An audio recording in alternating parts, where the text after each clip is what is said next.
Welcome to another episode of Shooting the Shit with literary agents Carly Waters and CeCe Lyra, where we dissect publishing gossip, discuss book industry trends, and the overall state of the book business. If you've ever wanted to grab a coffee with two literary agents, grab your mug and pull up a chair.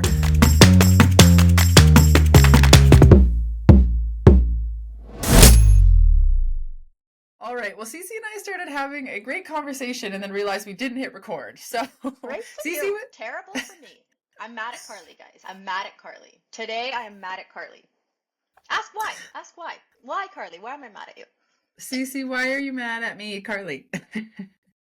Because you're going to be in LA when I'm going to be in Ottawa. I never go to Ottawa. I've only been to Ottawa once in my life before, and I'm going to be in Ottawa on Monday for a super fun event with my client, Dr. Tracy Dalgleish. It's going to be great. It's going to be all about her new book, You, Your Husband, and His Mother. And I was like, Carly can come. It's going to be so much fun. Guess what? Carly's going to be in LA. What does LA have that Ottawa does not have? Why are you in LA, Carly? I know. So listen, I actually booked this LA trip a very, very long time ago because of my chaotic life schedule, needing to break it up between kids events and obviously other work travel. I couldn't do everything back to back. And I will say I selfishly picked LA in November because of the weather. Ottawa's starting to do that dip into, fall where I'm starting to get the winter sadsies. And I thought this would be a great week just to duck out and get some sun on my arms. And then CeCe's also give me thumbs down. I told her I'm going to bring my big hat. Down. I'm bringing my big sun hat. I got I got a laser facial last week where they they try to get rid of the sunspots and age spots. So I do have to wear lots of sunscreen and my big sun hat. So I will be very protected. But I'm excited about your event. And so if you guys are listening to this, hat and sunscreen no matter what, though. Of Very course. important. Very important. Yes. I will need less lasers if I just follow CeCe's advice here. So CeCe, if you guys are listening to this on Monday morning, and if you're in Ottawa, so it is tonight, if you were listening to this on Monday, so go to the event, CeCe, if you are in Ottawa, our Ottawa listeners. I know there's a handful of you, so yeah, definitely go check her out. And then I also have a client in town, Alex Manley, is doing an event for their essay collection at Perfect Books this week. So lots going on in Ottawa that I'm going to miss. So why I'm in LA? I'm in LA to do TV film meetings. And the thing about LA, so I go every other year.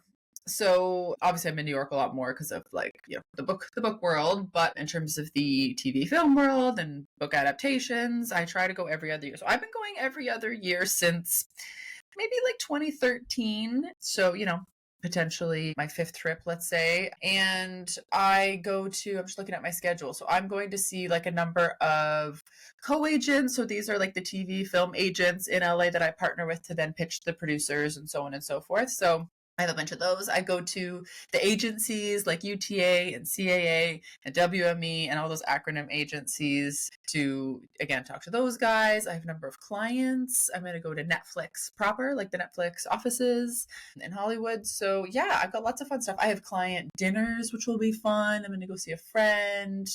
And I also booked a hotel that has and this is very LA, very fitness center, spa wellness element to it. So they have reformer Pilates machines in the fitness center at the gym. So I'll be able to get in my fitness in the morning because I'll be up so early because of East Coast time, do all my meetings, and I'll be a bit tired, but I think it'll be nice and relaxing. The day that we are recording is my birthday. So next week will be my busy week and hopefully a little bit of downtime too.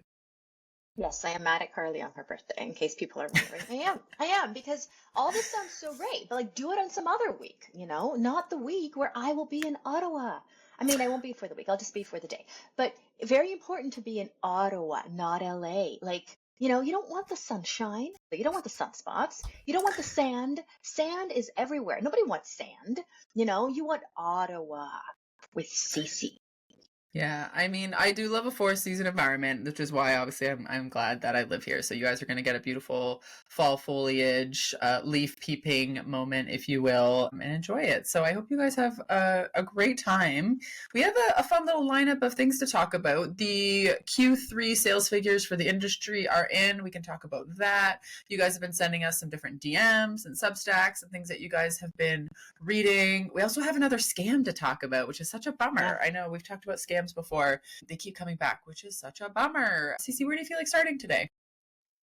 Oh, how about we start with the sales update because we haven't talked about Okay. sales in a little while. We Yeah. haven't, no, and that was one thing that, CeCe and I get industry news all the time, and I just kind of like read it and blow past it, and I was like, oh yeah, we haven't updated you guys. So there were some Q3 numbers that came in. So BookScan, it's now called Circana, so people call it like Circana or BookScan.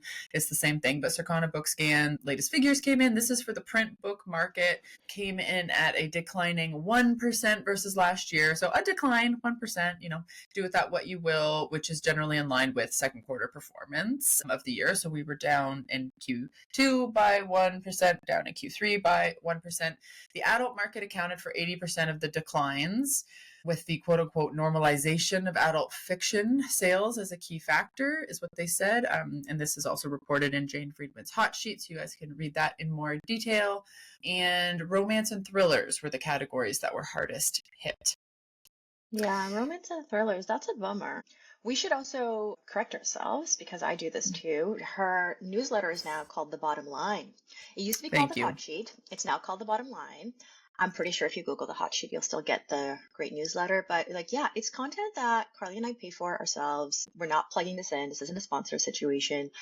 Not that we don't love our sponsors, but yeah, it's just great. It's a great newsletter. Absolutely recommend it. Another thing that what we could highlight is that the children's market showed some growth due to nonfiction sales. Always interesting, right? With like the infant books top performing in the segment and middle grade readers being the most challenged segment. I thought that was interesting.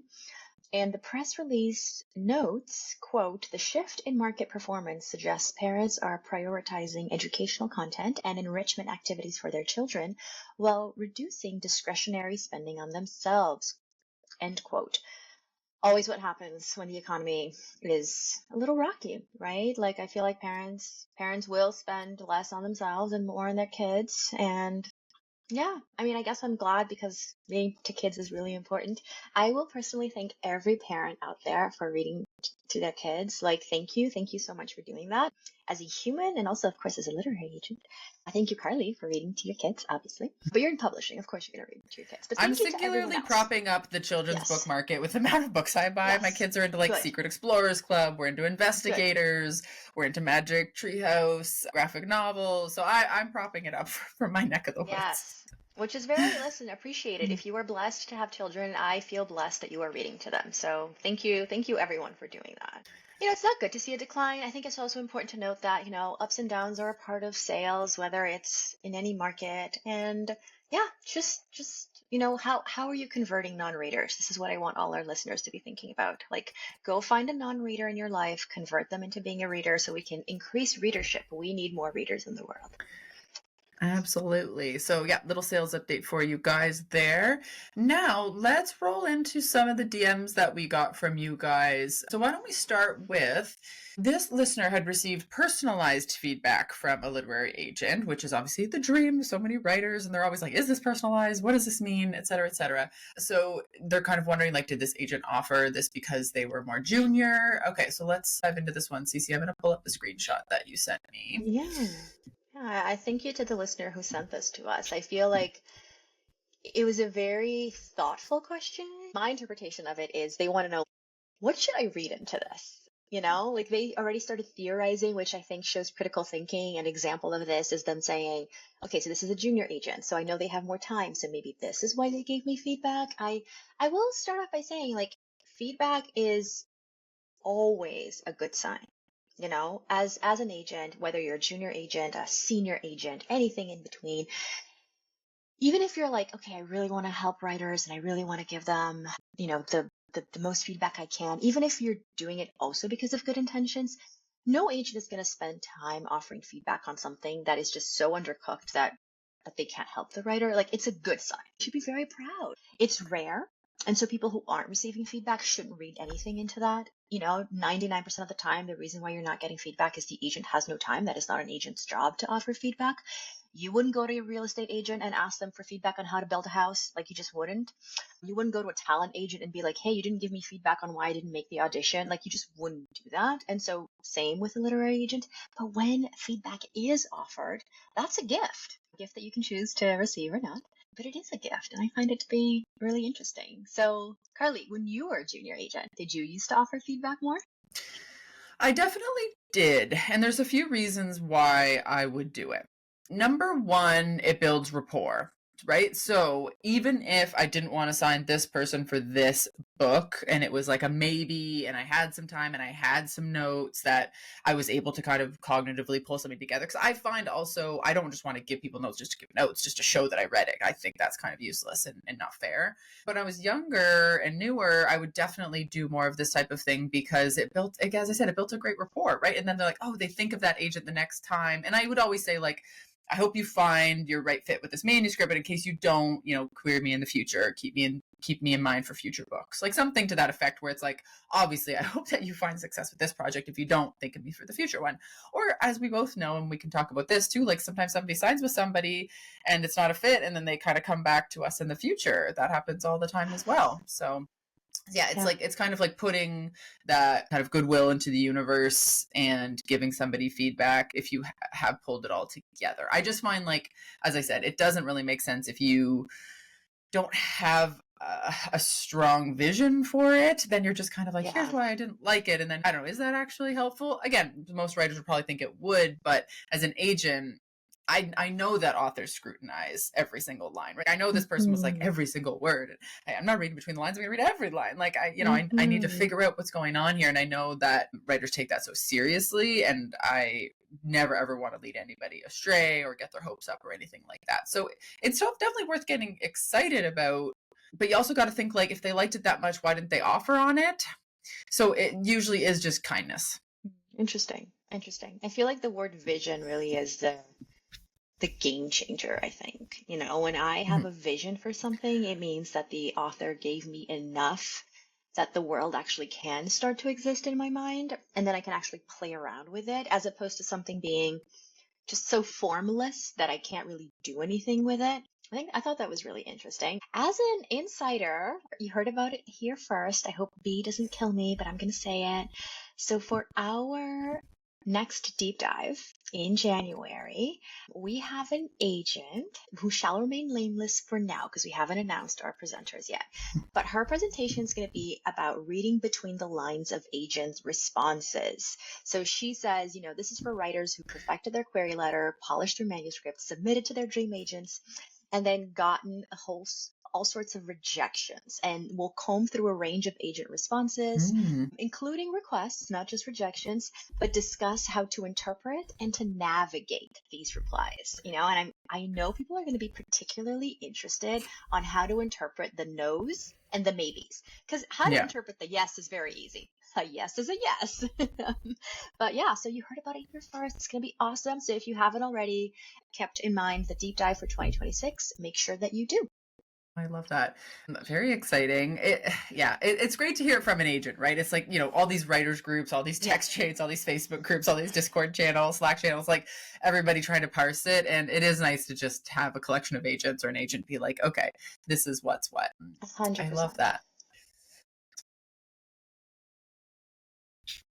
So many things. So obviously, paid members will find our written critiques, from Books with Hooks that we discussed in last week's episode. There's also author Q&A with Brian Schaefer, author of Town and Country. He's breaking down 3 things he's done to build a writing network. Writing network is super important, so it's something that I'm personally looking forward to reading. We also have an essay from Brisa Carlton, the author of Last Call at the Savoy, about why you should write your next book before the first one sells. Can I just say all the applause for this great advice? And her angle is super interesting, so I'm also looking forward to that one. We also have an author video, Heather Gudenkoff, author of The Perfect Hosts, providing practical tips on using setting to create mood, steer action, and reveal secrets. A lot of people understand the first, create mood. But you know what? Setting can also do more, such as steer action, reveal secrets, and really making it an integral part of the narrative rather than just backdrop. And you guys know how much I love secrets, so let's all listen to Heather's advice. Another thing going on in our newsletter is we have a really brilliant author essay by Kendra Brocius, author of Nearly Beloved, about why your ideas aren't as precious as your agility. She quotes organizational psychologist Adam Grant, who put it this way: in the past, people were hired and promoted based on ability. In the future, the more valuable currency will be agility. We should bet on people with the motivation to learn and the flexibility to change. And how do you adapt that for the writing market, right? Like as a creator, fine. You're like, fine, I get it. The world is changing, AI, whatever. But how do I adapt that to an art form that's all about slowing down my brain and being thoughtful? There's actually a way to do both, to slow down your brain and be thoughtful and to embrace agility. And so really looking forward to our next edition. Just saying. I love that. So that's our Tuesday edition, everybody. That is for our paid subscribers. So if you're not in there, now is the time. What are we waiting for?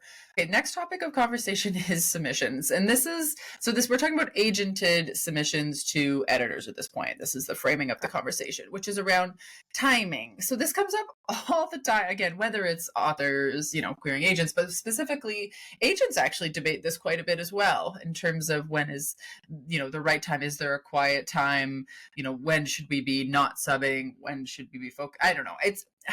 It's one of those things where my high level take on this, let me read the question a little bit first and then I'll get into it. So this person says, when is the best time to go on submission? I hear that editors are not as responsive in the summer. They're busy in the fall. Publishing basically shuts down from Thanksgiving through the new year. So that leaves winter and spring.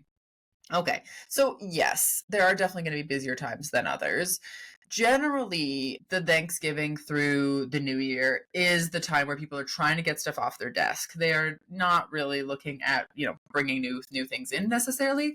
A lot of times also acquisitions meetings and ed board meetings are just canceled. People are on holiday or so-and-so's already off. Somebody's kid has their holiday play that day. There's just so many family obligations, so on and so forth, travel. So yeah, it's just one of those things where people aren't necessarily as focused on the newest things coming in. So I definitely agree with that.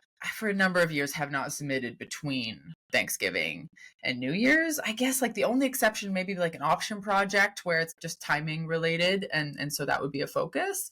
But if it's a new submission, let's say debut or something like that, I would be focusing on the January to May window is obviously the biggest window of the year because everyone's generally at their desks. There's obviously different holidays going on. In the UK, people take a week off for Easter. There's March breaks and various spring breaks, especially for families with children. They're probably going to take that week off. So, there's ebbs and flows, but generally people are at their desks. The summer is where there's a bit of a debate of when summer starts. So there's summer Fridays, which start after the long weekend in May and then carry through to Labor Day. That's generally the quieter part of publishing. And CeCe, what is your philosophy about subbing in that quote unquote quieter time of summer? Yeah, I feel like so much of it depends on the project and the sublist because more and Yeah. more I'm realizing that I don't like to sub without first talking to editors. I like to have at least a phone call, if not an in-person meeting or lunch or coffee or whatever. And I find that if I'm able to get an editor really excited with the meeting first, again, could just be a phone call, the timing works itself out because the editor's already expecting that in their inbox. It's not just another pitch in their inbox in a list of God knows how many pitches people are getting these days. And because I have such a small client list and I go on sub only a few times a year, it works for me. I suppose if I had larger volume, this would probably not be feasible, but that's just not my list, at least not at the moment. So yeah, I think I don't mind at all the quiet parts of summer as long as I've spoken to these people. I know they're at their desk and know they're hungry. I have also heard, absolutely signing off on everything you're saying, Carly. At the same time, I've heard editors say, well, during the quiet months, I get nothing. And they don't mean literally nothing. They just mean the volume reduces so much that they're I actually really wanted to buy a book this year. I had an editor who shall remain nameless, but I'll say that it's a Penguin Random House imprint to say, I haven't bought anything this fall yet, and I'm super excited to buy, and I have the green light to buy, and I'm just not getting enough. They're kind of more on the junior side. I don't want to say junior because they've been at it for years, but they haven't been acquiring for many years. And they just haven't gotten a lot of exciting projects. And they know with the Thanksgiving break coming up, people are going to stop submitting. And they're like, I need to buy a book this year. So there's also two sides to this, right? I still remember an editor telling me how dead August is submission wise. And it's Hmm. not like editors are sitting around doing nothing. They have plenty of work with their own lists, Yes, their yes. own things, like such busy people, right? Doing so much work. But again, I feel like this is why agents are not robots. One of the many reasons why you actually want a human being on the other side of the desk is because it's fluid. It's a dance. It's like, okay, so it depends. Would this book make sense in the summer? Are the editors that I really want to target around, are most of them around? Am I going to do like a small submission first and maybe widen that net if we don't have any success? I guess, again, it depends on the strategy. And I absolutely feel like, so the person who asked this has an agent, and they said, I trust my agent 100%. They're clearly very happy with their agent, which is always so lovely to see. And I feel like this is why you want this really great relationship, this really human relationship with your agent, because you want to hear, it depends. Let's talk about your case. Let's not talk about like what works in general. I mean, we can, but let's not spend too much time talking about that. Let's talk about your book and how special your submission is. And I feel like that makes a lot of sense. Yeah, definitely. And the other thing I want to say is, so there's the individual editor, right? But then it's like, if they like it, then it's second reads, and then it's acquisitions meetings, and so on and so forth, right? But let's come back to like the individual editor. Individual editors don't really like get that much vacation, right? It's like, I think we like to imagine there's like these people are like traveling all the time. Like they get a certain number of vacation days just like anybody else, right? Generally, publishers are closed between Christmas and New Year's. Obviously, there's long weekends or summer Fridays, but generally editors are at their desk doing their jobs. So they're not like that elusive to pin down. Obviously, certain publishers, if you've been with somebody for 5 years or 10 years, you get a sabbatical, which is awesome. A couple of months, sabbaticals. There's maternity leaves. There's like all of these things that rotate around and change people's kind of positions in various ways. But generally, people are at their desk doing their job. And so when I see those questions, I bristle a bit because I'm like, is that just an excuse just to be like not to pitch at certain times? And like CeCe said, then editors are getting all these submissions at certain times and not others. So I agree. Like, I don't have a blanket feeling about it, but there is kind of an energy of the back to school. So like that September post Labor Day back to school energy. But editors get a lot of subs, but there's a lot of energy. And then that new year, right? As soon as everybody's ready to go, because people potentially held things back for the December period, right? And everybody's like raring to go in January. So there's like a ton of energy there. And then again, the long submission window. So listen to your agent. I agree with CeCe. Every project is incredibly unique. And most of us just have our butts in our chairs all year long. Well, when we're not running marathons, right, Carly? Because you run marathons and you up our group average. We're way cooler because of Carly. All I do is definitely sit in my chair, but Carly's running marathons, so. You're too kind. And they're triathlons. You make me sound like I'm an ultra marathoner. I'm like, Well, that just, isn't that more impressive because it's a try situation? You're doing 3 things and not just one? Okay, in my opinion, it isn't, because I am not like grinding it out like running for the amount of time. Sorry. I get to do 3 Triathlon things. has like swimming too, right? And then what's the other thing? Swimming, What's the biking, and running. Sorry, that's way harder than just run. Of course, it's way harder than just running. I don't think it is. Obviously, it is 3 different skills. Like the last time I was on a bike, I was what, 12 years old? I'd probably fall. Like, this is actually a really interesting test. I'm gonna try to get on a bike at some point. Like, oh my god. And also swimming, there's like water in your ears, and like that's not comfortable. Yeah, no, way harder. Wait, how do you swim? Like, you only do it in the summer then? Because you're not swimming in the middle of the winter. I swim in a pool when I'm training, and I have a wetsuit. A wetsuit? Yeah, I swim in a wetsuit in May and June. The wetsuit keeps you warm? Yeah. Yeah, it's like an extra layer. It's called a warm suit. Why is it called a wetsuit? I don't understand the name. Okay. This is what I'm saying. Like, thank God for the athletic Carly, because the etymology of words. Oh. Okay. We also they had a second question, which was, so whether you go out on submission with a handful of editors versus going big. And yeah, I feel like this is kind of a hard one to answer because it is so individual. And it depends. I think it depends on genre. I think it depends on the actual book. Yeah. So I don't really have a good answer for that one. I don't know. I also feel like, not to say that you guys are like selling my trade secrets here, but some of these things we got to keep close to the chest in terms of how and why we do our jobs. True. It's true. See, this is why we're trying to like, I guess, peel back the curtain, but also like not peel it back too much. Yeah. There's an air of Yeah. mystery. It's Scorpio Yeah. season, guys. We're a little air of mystery here. What's next on our list, CeCe? So same listener sent us an article, it's a Substack article called No News is Bad News by Devin Halliday. So essentially the listener's been on sub for 4 months and the article rang true to them despite it being hard to hear. So the article in a nutshell talks about how the consistent truth in the publishing industry is that good news comes quickly and bad news comes slowly or not at all.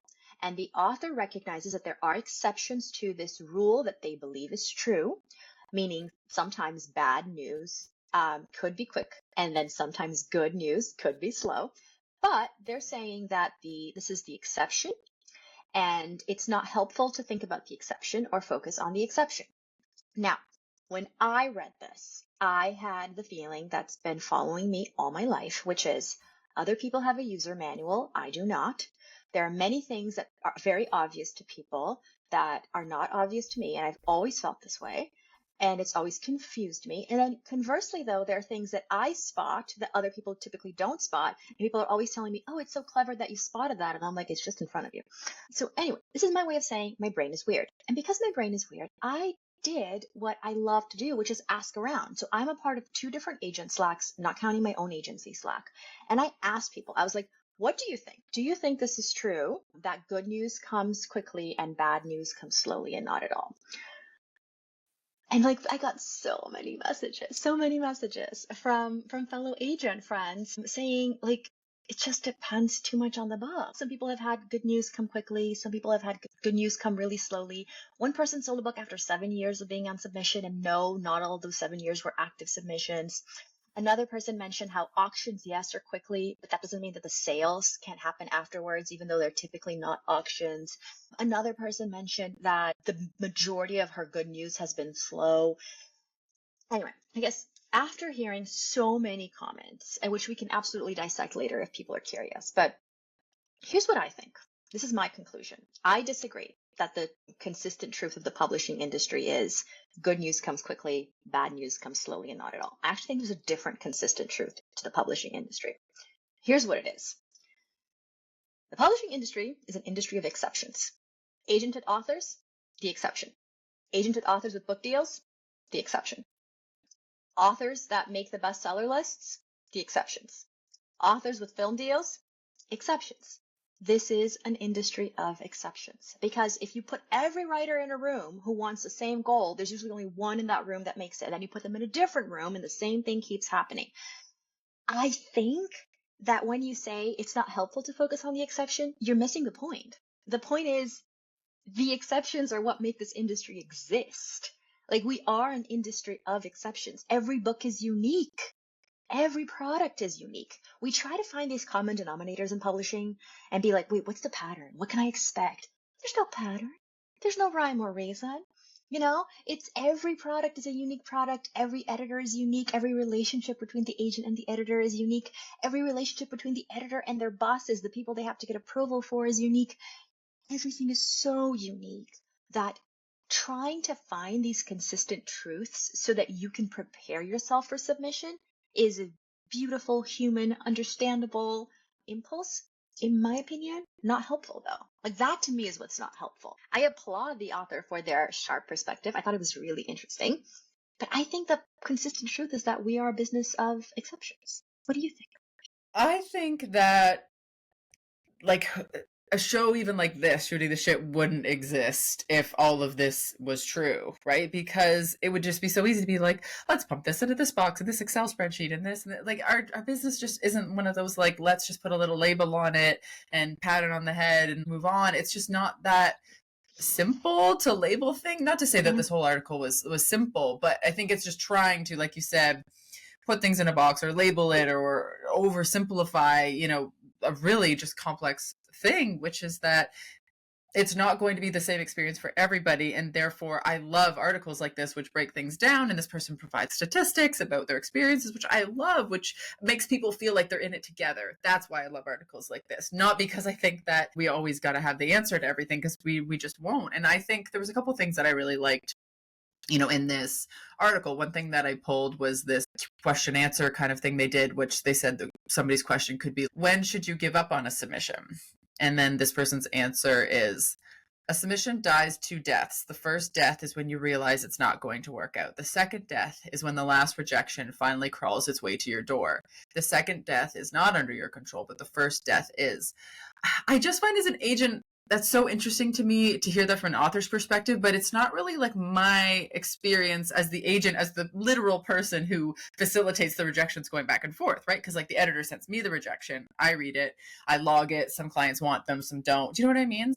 So Yeah. firstly, the first death, when you realize it's not going to work out, like when do you realize that? That to me is a mindset thing where you just got so many and therefore now you're turning that optimism part of your brain off, because this industry does not exist with pessimism. It only exists with optimism. So once you turn off your optimism switch, that is a death of sorts, right? Because you're losing that optimism and then you're switching to pessimism, right? And that disappointment. The second death is when the last rejection finally crawls its way to your door. I would agree with that there is these like layers and levels of like the stepping down of that energy of, I'm so excited, I'm going to get a book deal right away. And then it's like, okay, these rejections are taking a while. And like, here's the feedback. And to be honest with you, the last rejection never crawls its way to your door. The last rejection is always going to be a ghost. It's always going to be the person that didn't get back to you. So I just find, I do agree that there's like a stepping down of these layers and levels, but yeah, again, it's just not that simple. But I love that this author's like trying to conceptualize this and trying to put words to it, because I think they're a beautiful writer. Like I love reading this Substack. Absolutely. So well written. And again, I appreciate a sharp point of view. It's rarer and rarer these days, and I love a sharp point of view. I don't even know if disagree is the word, because it's just like I happen to take a different angle to this, but I loved the point of view.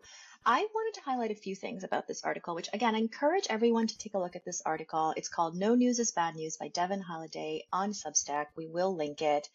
Here's a few things that stood out to me. One, the author saying, what about your one friend who waited a really long time for something and then finally got it? Yes, there are exceptions. Sometimes good news comes belatedly or out of the blue, but there are so few exceptions that holding out for them seems to do more harm than good. And then later in the article, a few sentences later, they say that some writers are as optimistic on day 3 as they are on day 429. And while I find that perseverance inspiring, it's also impractical.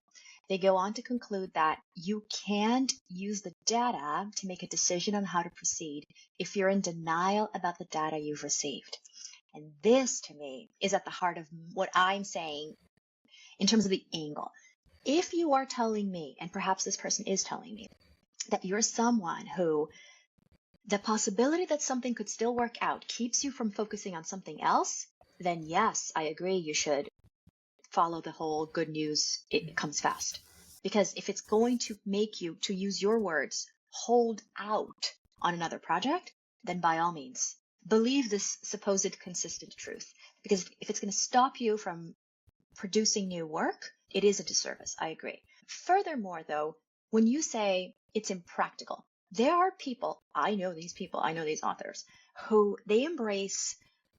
Here's an analogy. Imagine you're playing cards, right? And you're a great card player. And you have certain cards in front of you that nobody knows about, and then some cards on the table that everyone knows about. Some people understand that in order to win the game, meaning achieve your goals in publishing, you need to sometimes get new cards, make some type of risky move. Like, it's all within your control to a degree. But you focus on your cards, your game. They also know there's always a wild card that could appear. There's always a wild card. A wild card could come up or not at all. And the wild card is the good news that could come, whether fast or slow or anything in between. Your cards, though, are the stuff you can control.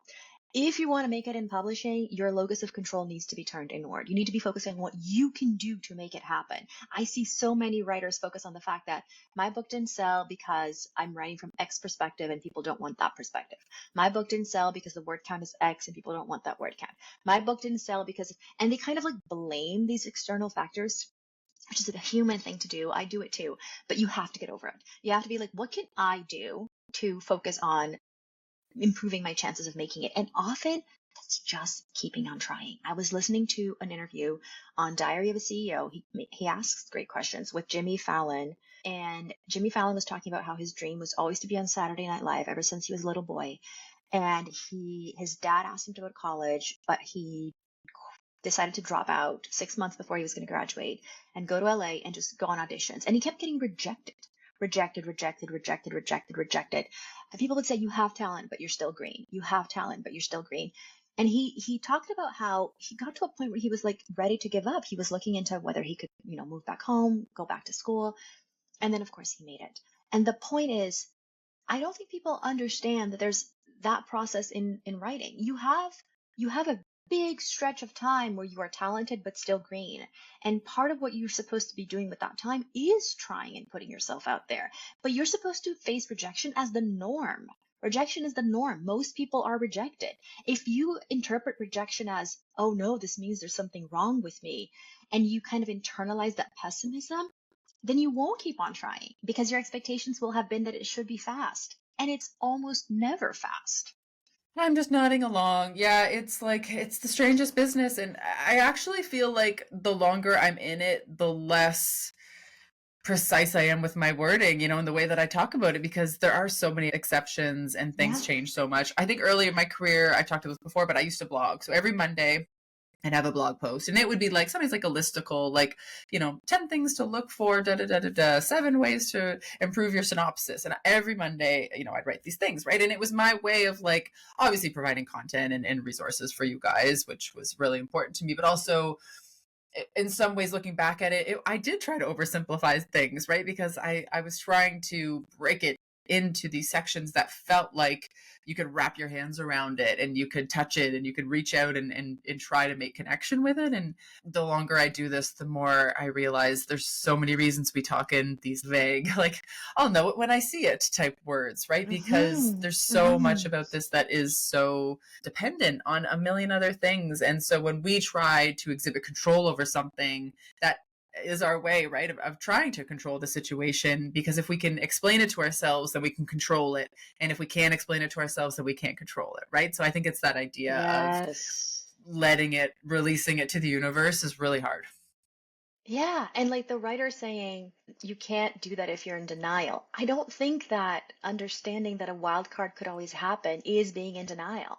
I think it's only denial if you refuse to understand that you have to keep on going on the side, like you're focusing on your own cards and the wild card could always happen. Understanding that it only takes one yes and how random everything is and how every book is unique, it's not denial. At least I don't think it needs to be. And again, you know yourself, right? Like if you need to internalize, no, if I believe good news could come at any moment, I won't work. So I'm going to believe it can't. That's fine. That's you like shifting your mindset and working things inside your own psychology in a way that works for you. But I just don't see it that way myself, which is, I guess, easy to say. I, as an agent, have a lot of projects that I can champion as opposed to just, one project at a time for a writer.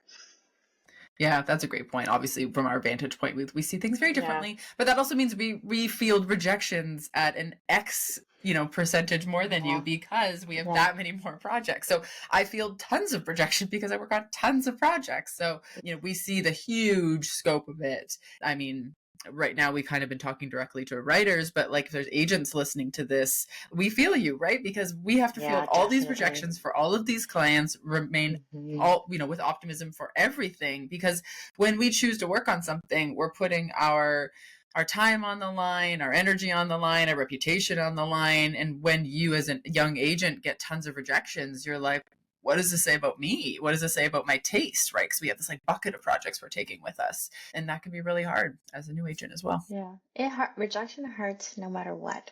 No matter what. It's why you have to love this so much that the rejection becomes just, growing pains. It's part of the process. And by growing pains, I mean constant growing pains. The growth never ends because the rejection never ends. It's just how it is. No, it's all good points. I think we could talk about that for a very long time. So if anybody has future questions for us, we've discontinued our Q&A. So we used to do a Q&A for the show, for the Shit No One Tells You About Writing at Large, which we used to record and would go to our Substack subscribers. We have discontinued that because obviously we kind of field questions from you guys for this show.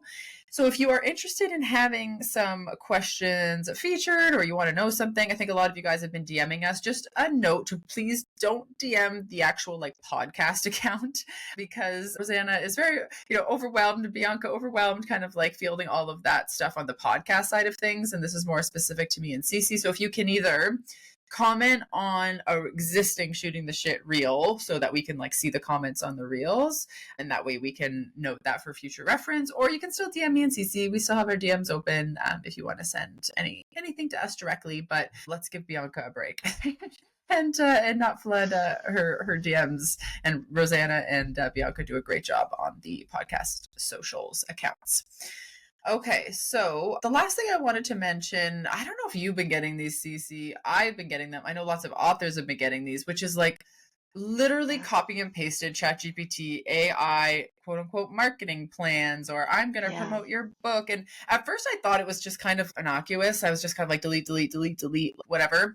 But now we're realizing actually that there is something quite sinister with some of these, because some of these authors will reply back to these AI marketing scams. And this is how they become a scam, which is then money starts to get involved.